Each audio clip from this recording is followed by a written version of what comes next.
ሰላም ጤና ይስጥልን ውድ የቻናላችን ተከታታዮች ፕሮግራማችን ቤተሰቦች፣ ይህ አብዲራዋ ቲዩብ ነው። ፕሮግራማችንን ላይክ በማድረግ እንዲጀምሩ፣ አዲስ የሆናችሁ ሰብስክራይብ በማድረግ ለቻናላችን ቤተሰብ እንድትሆኑ፣ እንዲሁም ይህንን ፕሮግራም ከሀገር ውጭ የምታደምጡ ውድ የቻናላችን ተከታታዮች በሱፐር ታንክስ በሱፐር ስቲከር ለዚህ ቻናል ድጋፍ እንድታደርጉ በአክብሮት እየጋበዝን በእንግሊዝ ፕሪሚየር ሊግ በለንደን ደርቢ እሁድ 10 ሰዓት ተኩል በተደረገ ጨዋታ አርሴናል በሜዳው ቼልሲን አስተናግዶ በሚካኤል ሜሪኖ 20ኛ ደቂቃ በተቆጠረች ብቸኛ ግብ ተጋጣሚውን ቼልሲን 1-0 በማሸነፍ ከመሪው ሊቨርፑል ያለውን የነጥብ ልዩነት ወደ 12 ዝቅ ያደረገበት እንዲሁም በለንደን ደርቢ ያለውን ሪከርድ ያስቀጠለበት የአርቴታ ጌም ፕላን በተለየ መልኩ ባለፉት ጨዋታዎች ከተመለከትነው የአርሴናል እንቅስቃሴ በተለየ መልኩ የእሁዱን ጨዋታ በማድረግ በሜዳው እንግዲህ በፕሪሚየር ሊግ 2 ተከታታይ ጨዋታ ነጥብ ከጣለ በኋላ ወደ አሸናፊነት መመለስ ችሏል። በዚህ ጨዋታ ዙሪያ ሰፋ ያለ ዝርዝር ጉዳዮችን እንመለከታለን። እንዲሁም ከዚህ ፕሮግራም በመቀጠል በካራቦ ካፕ የትናንት ምሽት ፍጻሜ ኒውካስል ሊቨርፑልን 2-1 በማሸነፍ በዳንበርንና አሌክሳንደር ኢሳቅ ከረፍት በኋላ ባስቆጠሩት እንዲሁም ለሊቨርፑል ብቸኛዋን ግብ ፍሬድሪኮ ኬዛ አስቆጥሮ ኒውካስል ከ70 ዓመት በኋላ አስደናቂ የእንግሊዝ ፕሪሚየር ሊግ ቡድን እንግዲህ እንደምታውቁት በትናንት በእሁድ ምሽቱ ጨዋታ በካራቦ ካፕ ፍጻሜ በእንግሊዝ ውድድር ከ70 ዓመት በኋላ ዋንጫ ማሳካት ችሏል። ይሄ ለኒውካስሎች አስደናቂ ምሽት ነበር። በሌላ በኩል በስፔን ላሊጋ ተጠባቂ የዋንጫ ፉክክር ጨዋታ ነበር። በዋንዳ ሜትሮፖሊታኖ አትሌቲኮ ማድሪድ እስከ 70ኛ ደቂቃ ድረስ ባርሳን 2-0 ሲመራ ቆይቶ ከ70 ደቂቃ በኋላ ባስተናገደው 4 ግቦች 4-2 በሆነ ውጤት ባርሳ አትሌቲኮ ማድሪድን ማሸነፍ ችሏል። ዳግም ወደ ላሊጋ የደረጃ ሰንጠረዥ አናት ላይ መመለስ ችሏል። አትሌቲኮ ማድሪድ አስከፊ ሳምንት እንዳሳለፈ እየተመለከትን ነው። በሪያል ማድሪድ በሻምፒዮንስ ሊግ እንግዲህ በመለያ ምት ከሻምፒዮንስ ሊግ ውጭ ሆነ። በላሊጋው ደግሞ እስከ 70 ደቂቃ ድረስ በሜዳው 2-0 ባርሳን እየመራ ከ70 ደቂቃ በኋላ በተቆጠሩበት 4 ግቦች 4-2 ተሸንፏል። በሌላ በኩል የሚጠበቀው የሴሪያ በዋንጫ ፉክክሩ ላይ የተለየ ተጽዕኖ ይፈጥራል ተብሎ የተጠበቀው የአትላንታና የኢንተር ሚላን ጨዋታ ከሁለቱም ክለቦች በቀይ ካርድ ተጫዋቾች ወጥተው ኢንተር ሚላን 2-0 አትላንታ ቤርጋሞ ስቴዲየም ሄዶ ማሸነፍ ችሏል። እንዲሁም ተጠባቂው የፈረንሳይ ሊግ የደርቢ ጨዋታ በፓሪስ ሴን ጀርሜን እና በማርሴይ መካከል የተደረገው በፓሪስ ሴን ጀርሜን 3-1 አሸናፊነት ተጠናቋል። በአጠቃላይ እሁድ ከነበሩ ተጠባቂ ጨዋታዎች መካከል በሁሉም ሊጎች እነዚህ ወሳኝና 5 ትኩረት ያገኙ ትላልቅ ጨዋታዎች በእንዲህ መልኩ በዚህ ውጤት ተጠናቋል። በፕሪሚየር ሊግ ሌላኛው የለንደን ደርቢ ጨዋታ ፉላም በሜዳው ቶትናምን አስተናግዶ 2-0 ማሸነፍ ሲችል ወደ ኪንግ ፓወር የተጓዘው ማንቸስተር ዩናይትድ ሌስተርን 3-0 በሆነ ውጤት አሸንፎ ደረጃውን ማሻሻል ችሏል። በዚህ ጨዋታ ዙሪያ ሌላ ፕሮግራም ይዘንላችሁ እንመጣለን። ይሄ ፕሮግራም በአጠቃላይ ትኩረት የሚያደርገው በለንደን ደርቢ ስለነበረው የአርሴናል እና ቼልሲ የ10 ተኩል ጨዋታ በምን አይነት መልኩ ተጠናቀቀ፣ ሚካኤል አርቴታ በዚህ ጨዋታ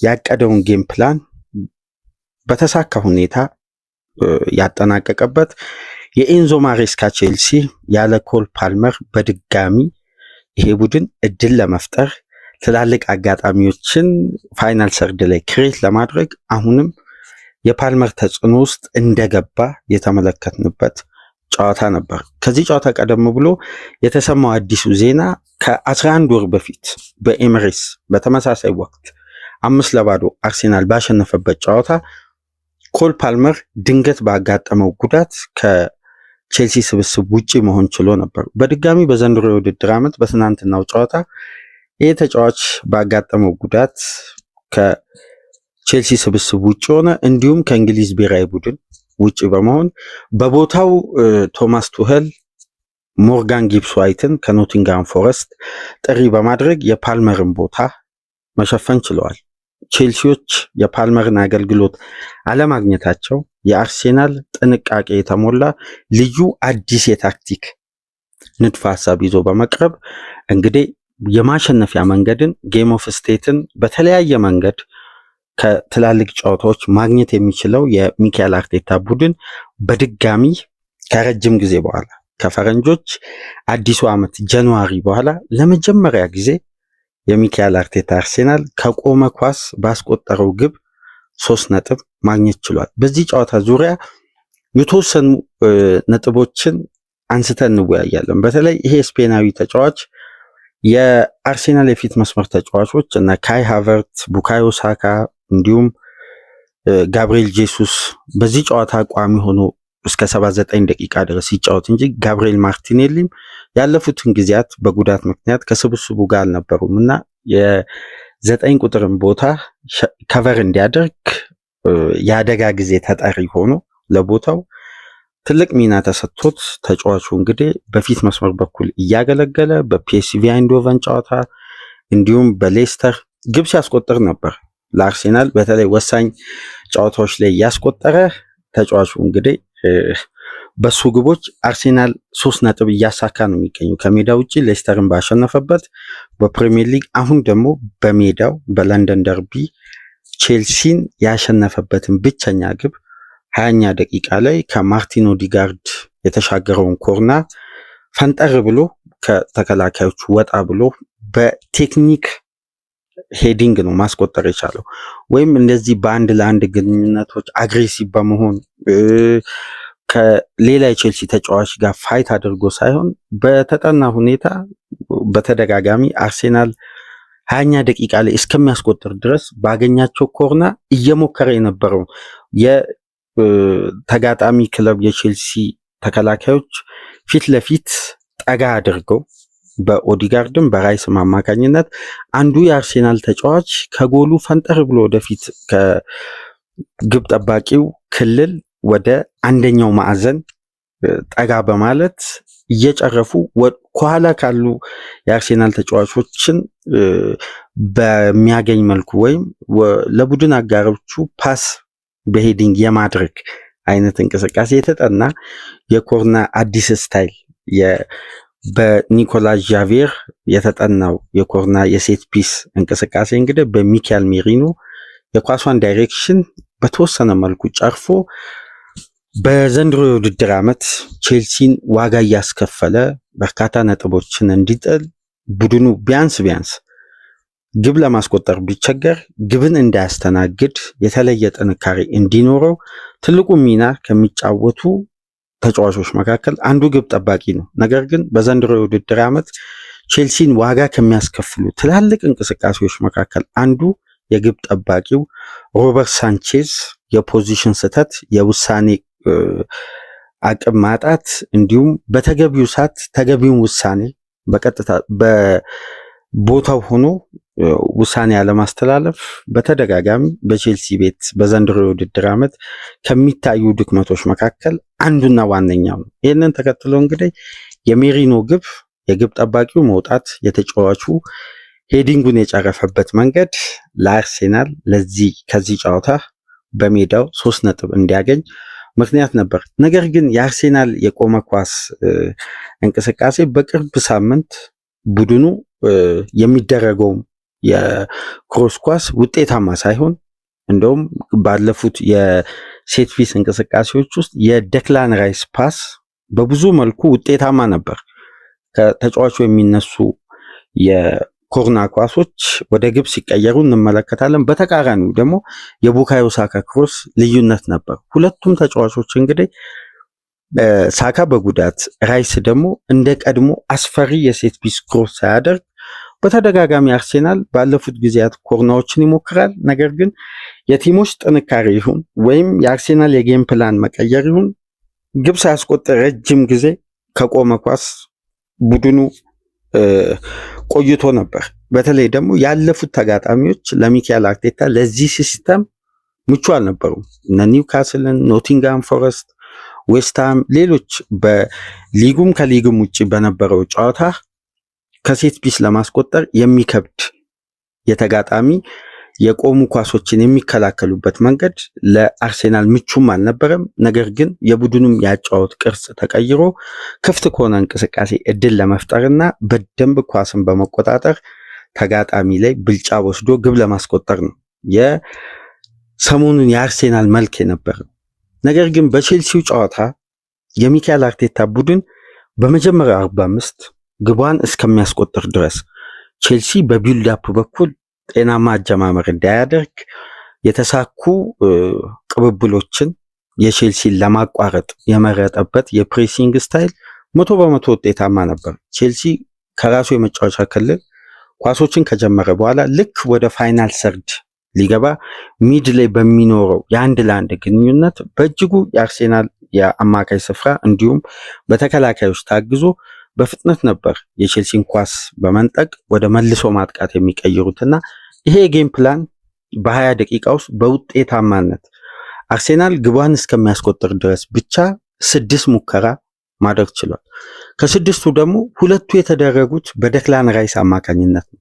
በቅርብ ሳምንት የተመለከትነው የአርሴናል እንቅስቃሴ ውስጥ አዲሱ ለውጥ ወይም አዲስ ሚና በራይስ ውስጥ እየተመለከትን ነው። ተጫዋቹ ያለፉትን ጊዜያት ያስቆጠረውን ግብ ብትመለከቱ ከኤሪያ ውጪ እንዲሁም በአርሴናል ቤት ከዚህ ቀደም የማንመለከተው ወይም እንደ ክፍተት ተደርጎ የሚነሳው ተጫዋቾች አክረው የሚመቱት ኳስ ወደ ግብ የሚሞከር ከቦክስ ውጪ አንዳንድ እንቅስቃሴዎች በብዛት በአርሴናል ቤት አልነበሩም። ነገር ግን በቅርብ ሳምንት ደክላን ራይስ ተደጋጋሚ ሙከራ በማድረግ ያለፉትን ጊዜያት ማራኪ የሆኑ ግቦችን ሲያስቆጥር ነበር። ከፒኤስቪ አይንዶቨን ጋር እንዲሁም በኦልትራፎርድ ማንቸስተር ላይ ያስቆጠረው ግብ እነዚህን እንቅስቃሴዎች በደንብ የሚያሳይ ነበር። ከቼልሲ ጋርም ተመሳሳይ ኳሶችን እያገኘ ተጫዋቹ በተደጋጋሚ ሙከራ ሲያደርግ ነበር። ሌሎች ተጫዋቾችም እንዲህ አይነት ሙከራዎችን በተደጋጋሚ ቢልድ አፑን በማቋረጥ የቼልሲን እድል ለመፍጠር ከርቀት የሚመቱ ኳሶች ወደ ቦክስ እየገቡ በነ ሊያንድሮ ትሮሳርድ እድል ለመፍጠር አርሴናል ተደጋጋሚ ጥረት አድርጎ ጥረቱ እንግዲህ በስተመጨረሻም ከቆመ ኳስ በስፔናዊ ሚካኤል ሜሪኖ 20ኛ ደቂቃ ላይ ከማርቲን ኦዲጋርድ የተሻገረለትን ኳስ አስቆጠረ። ጨዋታው በዚች ግብ ብቻ መጠናቀቅ ቻለ። አንዳንዴ በትላልቅ ጨዋታዎች ሚካኤል አርቴታ የሚመርጠው የጌም ፕላን ከዛ ጨዋታ ይዞ መውጣት የሚፈልገውን ነጥብ ማሳካት፣ ነገር ግን ተጋጣሚ ላይ የሚወሰድ ብልጫ፣ ይሄ በሃይ ኢነርጂ ተጋጣሚ ላይ ጫና ለመፍጠር የተለያዩ እንቅስቃሴዎችን በመገደብ ተጋጣሚ ሊጠቀም የሚችላቸውን ስፔሶች አንደኛ በአንድ ለአንድ ግንኙነት አግሬሲቭ በመሆን ኳሶችን ከነጠቁ በኋላ ቶሎ ወደ እድል ክሬት ለማድረግ እንጂ እንደነ ዌስትሃም እንደነ ኖቲንጋም ጨዋታ ኳስን ማዘግየት ወይም በራሳቸው ቁጥጥር ውስጥ ማቆየት ዋጋ እንዳስከፈለው በደንብ ባለፉት ጊዜያት የተረዳ ይመስላል። በተወሰኑ ፕሮግራሞች አንዳንድ ሀሳቦችን ስናነሳ ነበር። በዚህ እንቅስቃሴ በኩል የሚካኤል አርቴታ ቡድን ለተጋጣሚ ኳሱን ሲተው በፕሬሲንግ እና በጋራ ኳሶችን የማሸነፍ አቅም ተጠቅሞ በመልሶ ማጥቃት ካውንተር ፕረስ በማድረግ የሚፈጥራቸው እድሎች በአብዛኛው ቡድኑን ውጤታማ ሲያደርግ በአንዳንድ ጨዋታዎች ተመልክተናል እና ከሎው ብሎክ ሲስተም ጋር ተስማሚ ያልሆነ አጫወት ይዞ በመቅረብ ቡድኑ ዋጋ እየከፈለ ነው በፕሪሚየር ሊግ። ይህንን ደግሞ እንደ ምክንያት ያነሳ ነው ዋነኛ ጨዋታ ከፒኤስቪ አይንዶቨን ጋር ቡድኑ በኳስ ቁጥጥር ብልጫ የነበረው 46% ነው። አብዛኛውን የኳስ ቁጥጥር ብልጫ የነበረው ፒኤስቪ አይንዶቨን፣ ነገር ግን እዛው ፕረስ በማድረግ አርሴናል የሚፈጥራቸውን እድሎች ወደ ግብ በመቀየር የነበረው ውጤታማነት በ7 ግብ ነበር የተጠናቀቀው።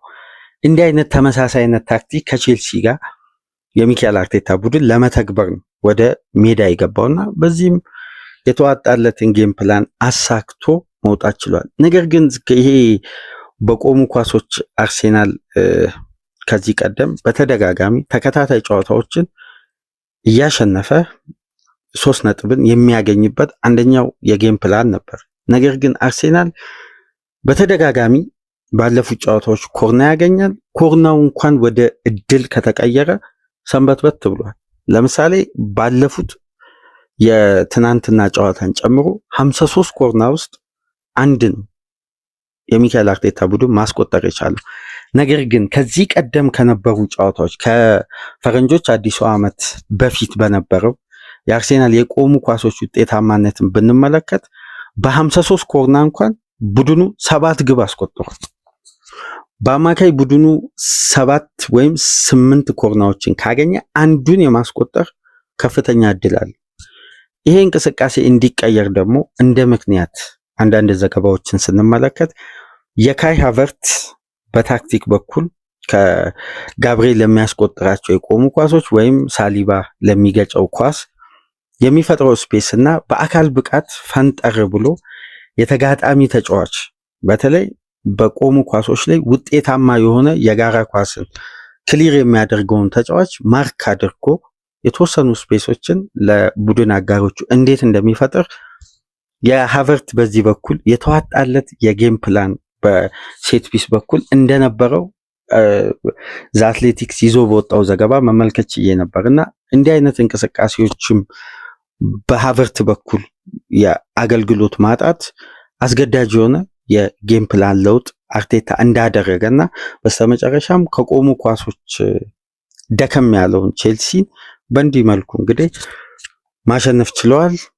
ለሚካኤል አርቴታ ግን ወሳኝና ጣፋጭ 3 ነጥብ የተገኘበት እንዲሁም ከመሪው ሊቨርፑል ያለውን የነጥብ ልዩነት ወደ 12 ዝቅ በማድረግ አሁን እኩል ጨዋታ ይኖራቸዋል። ሁለቱም ክለቦች 9 ጨዋታ አላቸው። 29ኛ ሳምንት አድርገው ነው እንግዲህ ወደ ኢንተርናሽናል ብሬክ የሊግ ጨዋታ እንግዲህ ይቋረጣል። የብሔራዊ ቡድን ጨዋታ ከቀጣይ ሳምንት ጀምሮ ይጀምራል። በዚህ መልኩ ነው የሚካኤል አርቴታ ቡድን ተጫዋቾቹን ወደ ኢንተርናሽናል ብሬክ መሸኘት የቻለው። ነገር ግን በቼልሲ በኩል መነሳት ካለበት ወሳኝ ነጥብ መካከል የፓልመር አለመኖር ተደጋጋሚ ችግር በቼልሲ ቤት አሰልጣኝ ተቀይሮም ሲስተሙን በብዙ መልኩ ተቀይሮም ግን ከተጠናቀቀው የውድድር ዓመት ተመሳሳይ ኮፒ የሆነ የቼልሲ ክፍተት ነው የታየው። በተጠናቀቀው የውድድር ዓመት አርሴናል እነዛ የተዋቡ ትላልቅ ግቦችን አስቆጥሮ በ5 ግብ ልዩነት ቼልሲን ሲያሸንፍ ፓልመር አልነበረም። ነገር ግን የቼልሲ የዕለቱ ብቃት የነበረው ሜዳ ላይ የነበረው እንቅስቃሴ ተመሳሳይ ነው። ዛሬ አርሴናል በሚፈልጋቸው የፊት መስመር ተጫዋቾች አይደለም ጨዋታውን የጀመረው፣ ግን ተቀራራቢ የጌም ስትራቴጂ ይዞ ነው የቀረበው። በዚህ ደግሞ የተሳካለትን ቆይታ ያደረገው አርሴናል ነው። ቼልሲ ተመሳሳይ አይነት የእንቅስቃሴ መውረድ ነው የታየው። ለምሳሌ ቼልሲ በጨዋታው አብዛኛውን የኳስ ቁጥጥር ብልጫ የነበረው ቼልሲ ነው። በእነዚህ የኳስ ቁጥጥር ብልጫዎች ውስጥ ግን ቡድኑ ክሬት ያደረገው ኤክስጂን ብትመለከቱ 0.35 ኤንዞ ማሬስካ የቼልሲ አሰልጣኝ ሆነው ከተሾሙበት ጊዜ አንስቶ እንዲህ አይነት የወረደ ኤክስጂ ቼልሲ አስመዝግበው አያውቅም። ስለዚህ ግብ ለማስቆጠር የቡድኑ እንቅስቃሴ በዚህ ተጫዋች ምን ያክል ጥገኛ እንደሆነ በይበልጥ የተጋለጠበት 90 ደቂቃ ነው የተመለከትነው። ቼልሲ ከረፍት በፊት አንድ አስደንጋጭ ትልቅ ሙከራ ተደርጎ የተወሰደው ኩኩሬያ ሞክሮ በዴቪድ ራያ ሾት ያመለጠችው ኳስ በጨዋታውም ትልቁ ልዩነት ለቼልሲ በአደጋ መልክ የተጻፈ ወይም የተወሰደ አንዱ ብቸኛው ትልቅ ሙከራ ነው። በጨዋታው አርሴናል 0.81 ኤክስጂ ክሬት ማድረግ ሲችል ቼልሲዎች ግን 0.35 በዘንድሮ የውድድር ዓመት የወረደ የቼልሲ የማጥቃት እንቅስቃሴ የታየበት በአርሴናል የተደራጀ መከላከል ስትራቴጂ ይህንን የአርሴናልን ጥንካሬ ለመስበር ፓልመር የሌለው የፊት መስመር ተጫዋች ምን ያክል ለቼልሲ ፈታኝ እንደነበር በድጋሚ መመልከት ችለናል። ጨዋታውን ኤንዞ ማሬስካ በተወሰነ መልኩ ኮንትሮል አድርገው በመልሶ ማጥቃት ግብ ለማስቆጠር ወይም እድሎችን ለመፍጠር ያሰቡ ይመስላል ያለ ፓልመር። ምክንያቱም ቡድኑ በአማካይ ስፍራ ሁለት ተመሳሳይ አይነት ተጫዋቾችን ነው። አንዱም ፉልባክ ወደ አማካይ በማምጣት ሌላኛውን አማካይ ወደፊት በማስጠጋት ነበር የጀመሩት። ሪስ ጀምስን ከሞሲ ካሴዶ ጋር በማጣመር ዊስሊ ፎፋናን ቀኝ ፉልባክ በማድረግ ሌቪ ኮልዌልን እና ባዲያሺልን አጣምረው በግራ በኩል ደግሞ ኩኩሬያን 3 የግራ እግር ተከላካዮችን ነው ከኋላ ማሰለፍ የቻሉት። እንዲሁም በአማካይ ስፍራ የሪስ ጀምስ ረጃጅም ኳሶችን ከአርሴናል ጥሎ የሚመጣውን ሰፊ ስፔስ በሃይላይን የሚያጠቃ ከሆነ ለመጠቀም ለኔቶ እንዲሁም ለሳንቾና ለክሪስቶፈር ንኩንኩ ኳሶችን ለመጣል ነበር ያቀዱት። የሪስ ጀምስ ረጃጅም ፓሶች የኤንዞ ፈርናንዴዝ ፋይናል ሰርድ የተሳኩ ፓሶችን ለመጠቀም አቅደው ቡድኑ በመልሶ ማጥቃት ስትራቴጂ አርሴናልን ፕሬስ ለማድረግ ነበር ያቀደው። ነገር ግን በቢልድ በኩል ተደጋጋሚ ኳሶች ቼልሲ እንዲመሰርት አርሴናል ራሱን ለፕሬሲንግ ተጋላጭ ከማድረግ ይልቅ ለቼልሲ ኳሱን በመተው የቼልሲን ጌም ፕላን በድጋሚ እንዲዛባ ወይም በተጠና ባቀዱት መልኩ እንዳይሆን የአርሴናሎች ታክቲክ ፍጹም አስደናቂ ነበር። እንዲህ አይነት የታክቲክ ባላንስ ኤንዞ ማሬስካ ለመቀየር የታገሉበትም የተጫዋቾችም ለውጥ አደጋ ሳይፈጥር በአርሴናል የመጫወቻ ክልል እንኳን አነስተኛ ኳስ ነክተው ቼልሲዎች በደካማ 90 ደቂቃ ነው ያጠናቀቁት። ኤክስጂ ብቻ አይደለም ቼልሲ ወርዶ የታየው። በአርሴናል የመጫወቻ ቦክስ ውስጥ ቼልሲ መንካት የቻለው 10 ኳስ ብቻ ነው። አርሴናል 27 ኳስ መንካት ሲችል ቼልሲ 10 ኳስ ብቻ ነው። በሙከራ በኩል ብንመለከት አርሴናሎች 12 ሞክረው 4ቱ ኢላማቸውን የጠበቁ ነበሩ። በቼልሲ በኩል 8 ሙከራ ተደርጎ 2 ኢላማውን የጠበቀ ነገር ግን ሁለቱ ኳሶች ወደ ግብ የቀረቡ ናቸው ወይ ተብሎ ወደ ኤክስጂ እንኳን ሲቀየር በጣም አነስተኛ ሙከራ ነው ማድረግ የቻሉት እና ይሄ ውጤታማ ያልሆነ ያልተዛነፈ ሙከራ ተደርጎ ቢወሰድም ነገር ግን ወደ ውጤት ሲቀየር ይሄ የሙከራ አቅም በጣም ዝቅተኛ እንደሆነ ነው የተመለከትነውና ቼልሲ ጥሩ 90 ደቂቃ አልነበረውም ያለ ፓልመር። ቢያንስ ይሄ ተጫዋች ፋይናል ሰርድ ላይ ባለው ቴክኒክ ምንም እንኳን ከግብ ጋር ያለው ግንኙነት ለረጅም ለ683 ደቂቃዎች ቢራራቅ ግብ የሆነ ኳስ አመቻችቶ ለመስጠት ሌላ ረጅም ጨዋታዎችን ለቡድን አጋሮቹ ግብ የሆነ ኳስ አመቻችቶ ማቀበል ባይችል ፋይናል ሰርድ ላይ ክሬት የሚያደርጋቸው በተለይ ስፔሶችን ተጠቅሞ የሚጥላቸው ኳሶች ለቼልሲ የማጥቂያ እንቅስቃሴ ልዩነት ነበር። ይሄ ተጫዋች ጠፍቶ እንዲሁም ይሄ ተጫዋች በተጎዳበት ቼልሲ ራሱን በአለፉት 4 ጨዋታዎች ያስመዘገበውን ድል ሞመንተም ማስቀጠል አልቻለም። ነገር ግን ካለፉት ጨዋታዎች ስተትን በደንብ አርሞ የመጣው የሚካኤል አርቴታ ቡድን ራሱን በጥንቃቄና በታክቲክ ዲሲፕሊን ዝግጁ ሆኖ ስለቀረበ በዚህ ጨዋታ የሚያስፈልገውን የመጀመሪያ አድቫንቴጅ መያዝ፣ ያንን አድቫንቴጅ አስጠብቆ እድሎች ሲገኙ ደግሞ በመሃል ትላልቅ ቻንሶችን ክሬት ማድረግ ነበር። የተዋጣለት ጌም ፕላን የነበረው የሚካኤል አርቴታ አርሴናል ነው። ነገር ግን ኤንዞ ማሬስካ በተደጋጋሚ ባለፉት ጨዋታዎች የሚስተዋለውን ችግር ኤሚሬትስ ላይም ደግመዋል። ለምሳሌ አርሴናል 348 ፓስ ነው ያደረገው። በዘንድሮ የውድድር ዓመት በሜዳው አርሴናል ያደረገው ዝቅተኛ ፓስ ነው። እዚህ ጋር አንድ የሚካኤል አርቴታን የጌም ፕላን በደንብ ይሄ ቁጥራዊ መረጃ የሚገልጽ ይመስለኛል። 348 ፓስ አድርጎ ከነዚህም ውስጥ 294 ነው የተሳካ ፓስ ማድረግ የቻለው።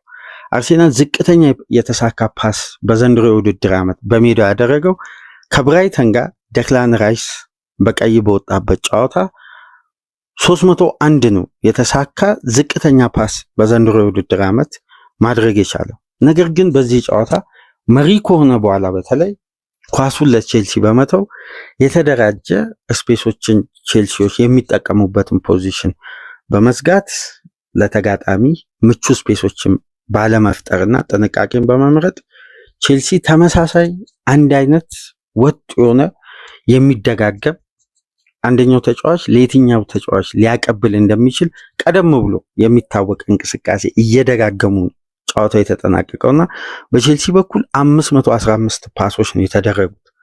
450ው በተሳካ ሁኔታ ተጠናቋል። ይሄ የሚያሳየን ምን ያክል ቼልሲ በጨዋታው ኳስን ተቆጣጥሮ ነገር ግን ወደፊት የሚሸጋገሩ ኳሶች ላይ ቼልሲ ምን ያክል ደከም እንዳለ በእሁዱ ጨዋታ ይሄ ቁጥራዊ መረጃ የሚያሳየን ይሆናል። በተደጋጋሚ በቼልሲ እንቅስቃሴ ውስጥ የምንመለከተው አንድ የምናስተውለው አጫወት አለ። የሮበርት ሳንቼዝ ለዊስሊ ፎፋና ለካሴዶ በሳንቾ በኩል ወይም በእንኩንኩ በኩል የሚጣል ረጃጅም ፓስ ወደ አርሴናል የመጫወቻ ክልል ለመግባት የሚደረግ ጥረት ፓርቴ ኤንዞ ፈርናንዴዝን በተደጋጋሚ በእንቅስቃሴ ከቨር እያደረገ ከቡድን አጋሮቹ ኳስ እንዳይቀበል ስፔሶችንም እንቅስቃሴውንም ሲገድብ ነበር። ስለዚህ ቼልሲ አላስፈላጊ ረጃጅም ፓስ ያደርጋል። እነዚህም ፓሶች ደግሞ በተቀናጀ ሁኔታ ሁለቱ ዊንጎች ኳሶቹን ወዲያው አስጥለው አርሴናል ደግሞ የተሳካ ቢልዳፕ ያደርግ ነበር እና ወደፊት የተሸጋገሩ ኳሶችን ብንመለከት አርሴናል ከ294ቱ 120ው ፎርዋርድ ፓስ ነበር። ይሄ ከተቀባበለው ካሳካው ፓስ ውስጥ ስንመለከት ከፍተኛ ቁጥር ነው። ቼልሲ 450 የተሳኩ ፓሶችን አድርጎ ነገር ግን 152ቱን ፎርዋርድ ፓስ መሆን የቻለው አርሴናል ከፍተኛ ቁጥር ያለውን ፎርዋርድ ፓስ በተለይ ተደጋጋሚ የሽግግር ኳሶችን ሲያደርግ ነበር። ፋይናል ሰርድ የተሳካ ፓስ በማድረግና ወደ ውጤት በመቀየር ጨዋታውን ምን ያክል አርሴናል የተሳካ ጌም ፕላን እንደነበረው ስንመለከት ፋይናል ሰርድ ላይ የተሳካ ፓስ በማድረግ ቼልሲ 105 ፓስ አድርጓል። ነገር ግን ከነዚህ ውስጥ በእንቅስቃሴ ክፍት ከሆነ ጨዋታ ቼልሲ አንድ እድል ብቻ ነው መፍጠር የቻለው። የኩኩሬያ ከረፍት በፊት የተሞከረችዋ አስደንጋጭ በዴቪድ ራያ ሾት ውስጥ ያመለጠችዋ ኳስ ናት። ይሄ ምናልባት ከብራይተኑ ጨዋታ በኋላ ከሌሎች ጨዋታ ቼልሲ ከሜዳ ውጪ ማሸነፍ ባልቻላቸው ጨዋታዎች ውስጥ የሚደጋገም የቼልሲ እንቅስቃሴ ነው። ነገር ግን አርሴናል 80 የተሳኩ ፓሶችን አድርገው 4ቱ ኢላማቸውን የጠበቁ ሙከራዎች የተደረጉት ከነዚህ ክፍት ከሆኑ ፋይናል ሰርድ ከተደረገ ስኬታማ ቅብብል ነውና የቼልሲ ማጥቃት የአርሴናል ማጥቃት ልዩነት ነበር። ነገር ግን ክሮስ የተደረጉ ኳሶች በጨዋታው ስንመለከት ቼልሲ 13 ክሮሶችን አድርጓል። ከ13ቱ 12ቱ የአርሴናል ተጫዋቾች አግኝተውታል።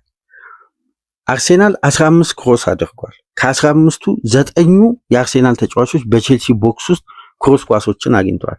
ለምሳሌ በሴት ፒስ በኩል የተዋጣለት ተጫዋች ቢሆን ከረፍት በኋላ የደክላን ራይስ ኮርና ክሮስ የተደረገውን ማርቲኔሊ ከተከላካዮች ጀርባ ያገኘውን እድል እንዴት እንደገጨ ወይም ከሴት ፒስ ጋር በጭንቅላት ግብ ከማስቆጠር ያለው ሪከርድና ደካማ በዚህ በኩል ስለሆነ ተጫዋቹ ያን እድል መጠቀም አልቻለም እንጂ አርሴናል ሁለተኛ ግብ ማስቆጠር የሚችልበት ሌላ የቆመ ኳስ እድል ተፈጥሮ ነበር እና የተሳካ ክሮሶችን እንኳን በማድረግ አርሴናል የተሻለ ነበር። ቼልሲ ኳስን መቆጣጠር ላይ ብልጫ ይዞ ነገር ግን እድል በመፍጠር ተዳክሞ የነበረበት 90 ደቂቃ ነው ያየነው።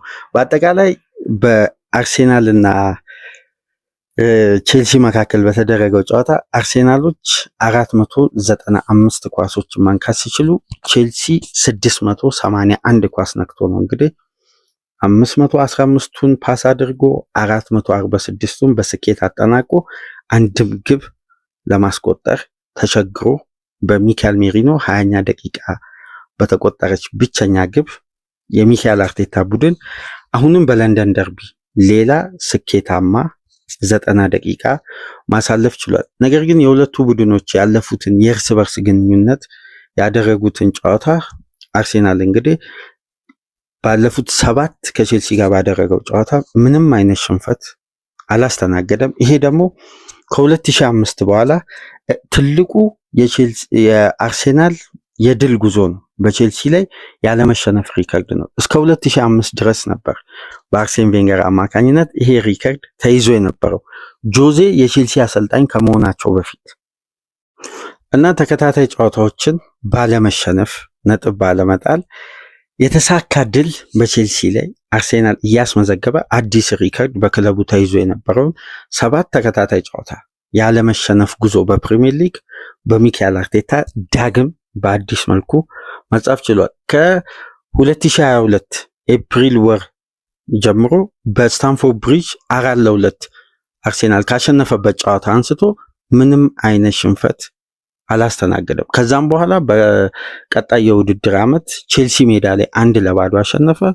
በኤሚሬትስ 3-1 በ2023 2-2 የተጠናቀቀው የውድድር ዓመት ስታንፎርድ ብሪጅ ላይ መለያየት ቻሉ። በመልሱ ጨዋታ ኤሚሬትስ ላይ 5-0 አርሴናል ማሸነፍ ቻለ። በዘንድሮ የውድድር ዓመት ስታንፎርድ ብሪጅ ላይ 1-1 ተለያዩ። አሁን ደግሞ በሚካኤል ሜሪኖ ብቸኛ ግብ አርሴናል ዳግም ወደ አሸናፊነት የተመለሰውን ውጤታማ ቆይታ ነው እሁድ ማሳለፍ የቻለው። ነገር ግን ቼልሲ በተደጋጋሚ ከጊዜ ወደ ጊዜ የሚከፍለው ተመሳሳይ ዋጋ አለ። በዘንድሮ የውድድር ዓመት በፕሪሚየር ሊግ ከሜዳ ከሚጫወቱ ከግብ ጠባቂዎችም በሁሉም በ11 ተጫዋቾች በስህተት ምክንያት ግብ በማስተናገድ እንደ ቼልሲ ከፍተኛ ቁጥር የያዘ የለም በፕሪሚየር ሊግ።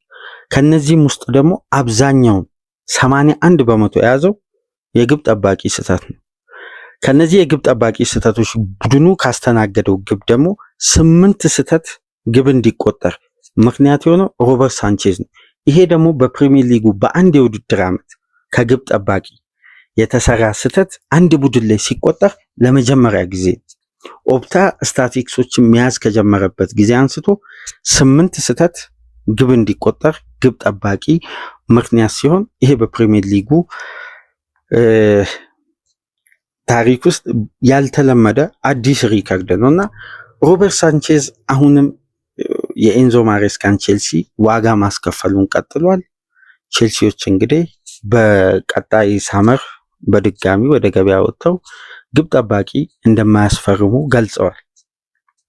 በምን አይነት መንገድ እነዚህን ጉዳዮች ለመቅረፍ ከወዲሁ ፕላን እንዳደረጉ ባይታወቅም ግን አሁንም የዚህ ግብ ጠባቂ ስህተት ቡድኑን ዋጋ እያስከፈለ ነው። ምንም እንኳን ቼልሲ በእንቅስቃሴ በኩል ተሽሎ እድሎችን ፈጥሮ እድለኛ አይደለም የሚያስብል ቼልሲ ባይሆንም ግን ቢያንስ የተቆጠረችዋ ብቸኛ ግብ አንዳንዴ አድቫንቴጅን ለተጋጣሚ በራስ ስህተት መክፈት በራሱ ዋጋ ያስከፍላል። ይሄን ጨዋታ ኮንትሮል ለማድረግ የተሳካ ኮንትሮል አድርጓል። ነገር ግን እድል መፍጠር ቡድኑ በተቸገረበት ጨዋታ ስህተት ሲታገዝበት ደግሞ ለተጋጣሚ ቡድን የተሻለ ጌም ፕላኑን እንዲቀጥል ምክንያት ይሆናል። ይህንንም ደግሞ በእጅጉ መጠቀም የሚችለው ጥቃቅን ክፍተቶችን በአግባቡ ተጠቅሞ አድቫንቴጅ ይዞ ተጋጣሚን መርታት፣ ነጥብ ይዞ መውጣት፣ በሜዳው ደግሞ ሲሆን ግብ የማስቆጠር ጥንካሬው ግብ ያለማስተናገድ ጥንካሬው ማስቀጠል የሚችለው የሚካኤል አርቴታ ቡድን በድጋሚ በለንደን ደርቢ ሌላ ድል ሌላ 3 ነጥብ ወደ መሪው ሊቨርፑል የሚያደርገውን ጫና ከ15 ወደ 12 ነጥብ ዝቅ ያደረገበት በጥሩ የማሸነፍ ስነልቦና እንግዲህ በሊግ ጨዋታ በዚህኛው ወር የመጨረሻ ጨዋታቸውን በድል አጠናቀዋል። ከኢንተርናሽናል ብሬክ መልስ አርሴናል ከፉልሃም ጋር በሚያደርገው ጨዋታ ነው እንግዲህ የፕሪሚየር ሊጉን ፊክስቸር የሚጀምረው። በዛ ጨዋታ ምናልባት የፊት መስመር የአርሴናል ሱፐርስታር ቡካዮ ሳካ የመመለስ እድሉ ሰፊ ነው። ተጫዋቹ ለመጀመሪያ ጊዜ ከጂም ውስጥ ከአካል ብቃት ስራዎች ወጥቶ በሳር ትሬኒንግ ላይ ከኳስ ጋር መስራት ጀምሯል። ቀጣይ 15 ቀናትን እንግዲህ በደንብ ከሰራ ሙሉ ፊት ሆኖ ለመጀመሪያ ዙር የሻምፒየንስ ሊግ ጨዋታ የመጀመሪያ የፕሪሚየር ሊግ ጨዋታ የመድረስ እድሉ ሰፊ ነውና ይሄ ሲጨመርበት አርሴናል ጥሩ ቀሪ የውድድር ዓመት ይኖረዋል ተብሎ ይጠበቃል። በአጠቃላይ የቼልሲ ሽንፈት የአርሴናልን ድል በዚህ መልኩ ተመለከትን። ፕሮግራማችንን ላይክ አድርጉ። አዲስ የሆናችሁ ሰብስክራይብ በማድረግ ለቻናላችን ቤተሰብ እንድትሆኑ እንዲሁም ይህንን ፕሮግራም ከሀገር ውጭ የምታደምጡ ውድ የቻናላችን ተከታታዮች እንደ ሁል ጊዜው በሱፐር ታንክስ በሱፐር ስቲከር ድጋፍ እንድታደርጉ በአክብሮት እየጋበዝን ከዚህ ፕሮግራም በመቀጠል ሊቨርፑል በካራቦ ካፕ በኒውካስል የተሸነፈበትን የ2-1 የፍጻሜ ጨዋታ ዝርዝር ጉዳዮችን ይዘንላችሁ እንመጣለን። ማንቸስተር ዩናይትድ በኪንግ ፓወር ሌስተርን ያሸነፈበትን እንዲሁም በስፔን ላ ሊጋ አትሌቲኮ ማድሪድ ሜዳ በመሄድ እስከ 70 ደቂቃ ድረስ 2-0 ሲመራ የቆየው የሃንሲ ፊሊክስ ባርሳ 4 ግብ ከ70 ደቂቃ በኋላ አስቆጥሮ ዳግም ወደ መሪነት መመለስ የቻለውን ውጤት አስመዝግቧል። በዚህም ጨዋታ ዙሪያ አጠር ያለ ቆይታ እናደርጋለን። ከእናንተ ጋር ቆይታ ያደረግኩት በለንደን ደርቢ ድህረ ጨዋታ ዘገባ ሚናድ አብዲ ነበርኩ። ሳትርቁ ጠብቁም። በኒውካስል እና ሊቨርፑል የፍጻሜ ጨዋታ ተመልሰን እንመጣለን። ሰላም ቆዩ።